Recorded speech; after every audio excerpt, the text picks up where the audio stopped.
Well, I guess I should address the elephant in the room. I'm a little bit transparent. I tried to wear green.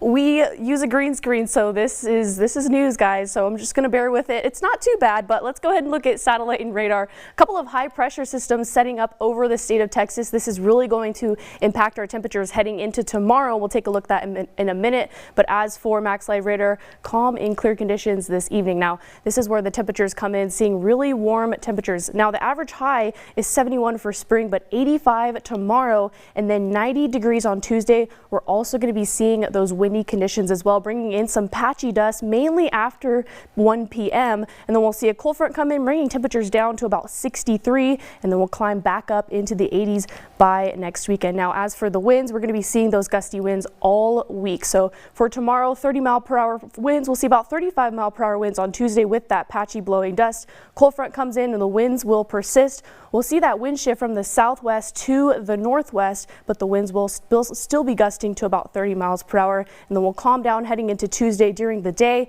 and then winds will increase heading into the evening hours of Tuesday. But we are seeing some fire weather watches for the big country, so we're seeing critical fire weather for Monday and Tuesday, and then we're actually going to be seeing extreme fire weather heading into Tuesday and Wednesday, and then we'll keep you updated on that. But burning is discouraged. You definitely want to put out those cigarettes, and you want to avoid parking over grassy areas, and if you see smoke, you must report it. Wildfires can be very difficult to contain, but we are in a red flag warning for tomorrow all day. Winds will be gusting up to 35 miles per hour. Relative humidities will be low as 10%, and that critical fire is going to be very dangerous, as well as a fire weather watch as well for all day on Tuesday, and this is going to be for our northwestern counties, and winds will be gusting up to 60 miles per hour, so it is very critical that you keep in mind as you're traveling. Make sure you don't have any trains dragging on the bottom sides of your cars and report those fires. But as for temperatures right now, in the mix of the 50s and the 60s, 43 degrees in Eastland right now, 60 degrees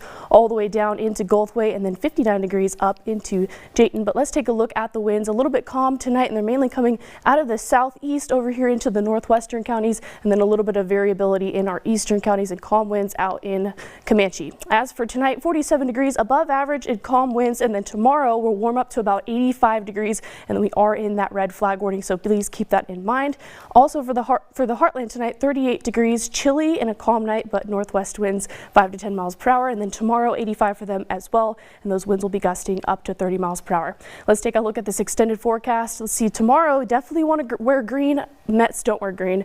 90 degrees for Tuesday with some afternoon dust. Cooler but windy on Wednesday, the first day of spring on Thursday, and then windy again heading into Friday. So lots of up and down. I think that's definitely like the spring vibe, like cold, hot, doesn't really know what it wants to do. But I think a big shout out to the fire crews all across the big country who I'm sure prepare for weather like this. Yes. Like this is kind of the start of wildfire and like just severe weather season. Yes, so definitely. shout out to them for just being on standby, and I'm sure probably helping out other people across the state. But you know, the spring also a time where there's new like animals being born, and maybe it's like rattlesnake season as well. So maybe you wore the green dress to kind of hide from the snakes. Maybe I did, yes. To hide from the snakes, and the leprechauns. Yes, the leprechauns. Well,